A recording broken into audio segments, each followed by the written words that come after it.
Hey, what's up, my Woken people? This is your homie Woken Joe, and guess what? We have another Gotham 1919 to 1939 Two-Face. So let's check out his story. Let's see what he's all about. I hope you guys are having a wonderful day. It is hot as hell out here in San Bernardino, but hey, hell's even worse, right? All right, let's do this. The Bat Feed. Two-Face. Thank you, Mr. Giant Panda King. God bless you. Alright.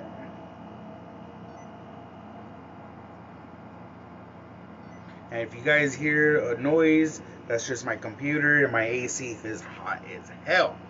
Alright.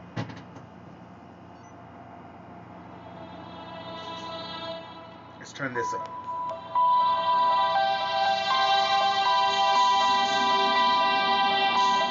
We've learned about the Batman, his war on crime, and his allies. Gotham was entering a new era, one of hope, one of justice. But what happens when an ally, even a closest friend, becomes an enemy? What do we do? Bruce Wayne and Harvey Dent were inseparable as young men. They were sons of two very different families, however. The Waynes had their industrial empire, looked upon by Gotham citizens as a necessity to the ever-evolving city. That's right. The Dents, on the other hand, were a different story. Harvey's father would often come home drunk, beating both him and his mother. Damn. As soon as he was able, he left, having received a scholarship to Gotham University. It was here that he met his roommate, Bruce Wayne, and the two became fast friends. They were both remarkably competitive, and they continually pushed each other to greater and greater achievements, proving an unstoppable team. Harvey soon graduated with a degree in law, having received top marks. He soon became the youngest district attorney in Gotham's history with the help of Bruce and his money. He won the election on the promise that he would help root out corruption in Gotham's justice system, helping restore order in a city in chaos. Soon, World War I began. Harvey saw this as an opportunity to defend his country and return a war hero, even furthering his public standing in Gotham. Which makes sense. It was no surprise to the public when Harvey decided to join the war effort, but it was not well received when Bruce decided to join him as well. Of course, why would Many saw it as a rich boy wanting to play hero without realizing what he was getting himself into. I was just thinking that. Together, Harvey and Bruce fought on the front line the Battle of Cambrai, during which Harvey was gravely injured by a bomb, and Bruce vanished entirely, presumed to have been killed in action. Hey, that mask is really true. They used to do that back in the day. That was the way to fixing their face, and they added the glasses with it, so it can stay on your face. That's crazy.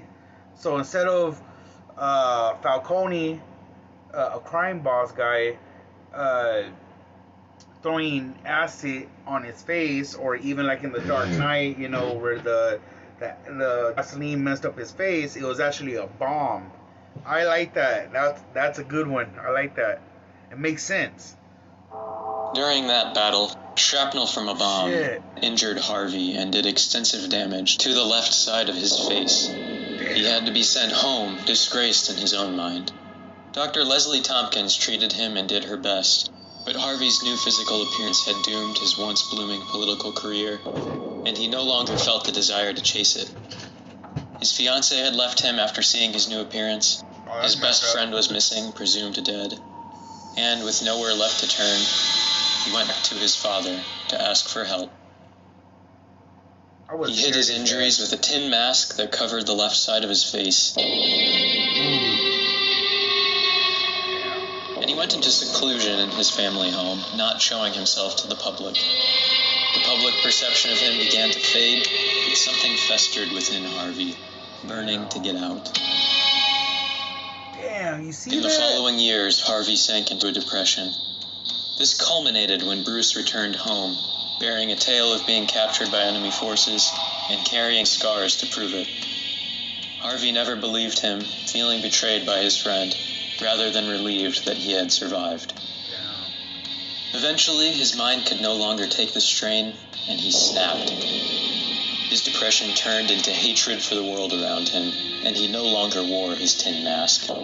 He shone his face proudly for all to see, spiraling full on into his duality. He would lash out almost as if he was another person. Damn. Many years later, after his death, he would be diagnosed as having had dissociative identity disorder.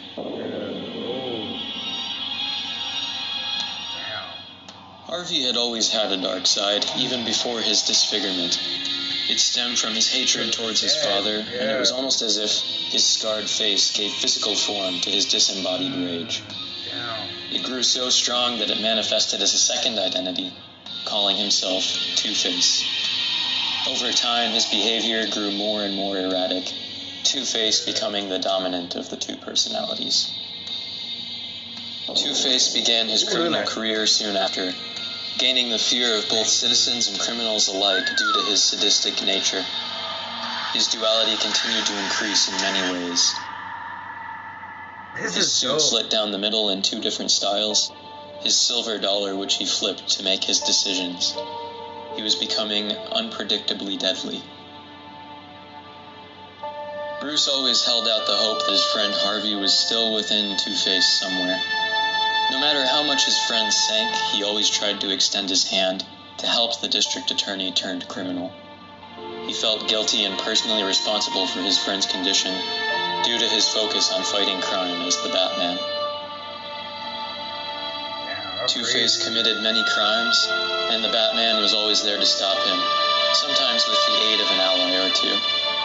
But his criminal career came to a screeching halt after one fateful day. Oh, what happened? During a battle with the newest supervillain to appear in Gotham, Bane, the Batman's back was broken. He disappeared, and a new Batman emerged to take his place. Ooh. This new Batman had alleged ties to the cult known as the Order of Saint Dumas, and it soon became apparent that he had no qualms about brutalizing and murdering the criminals he came into conflict with. Two-Face, woefully unaware of the deadly tactics of this new Batman, went about business as usual, and when the new Batman arrived on the scene, found himself unprepared. The new Batman viciously murdered the former district attorney. The remaining allies of the original Batman were powerless to stop him. Harvey Dent's story was one of horror and tragedy from beginning to end.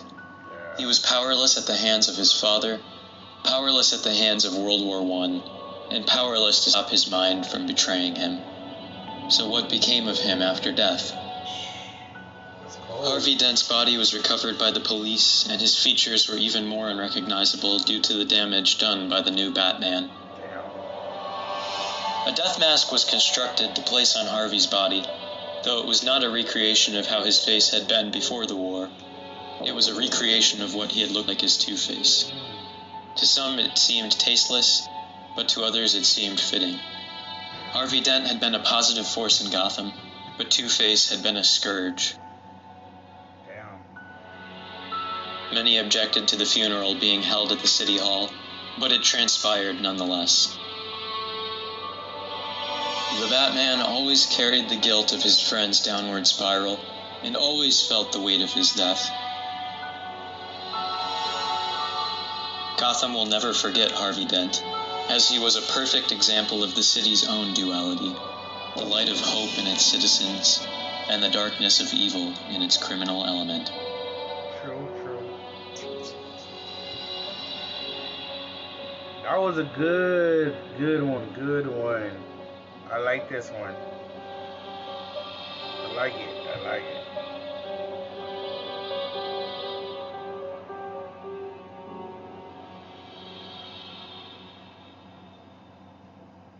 All right.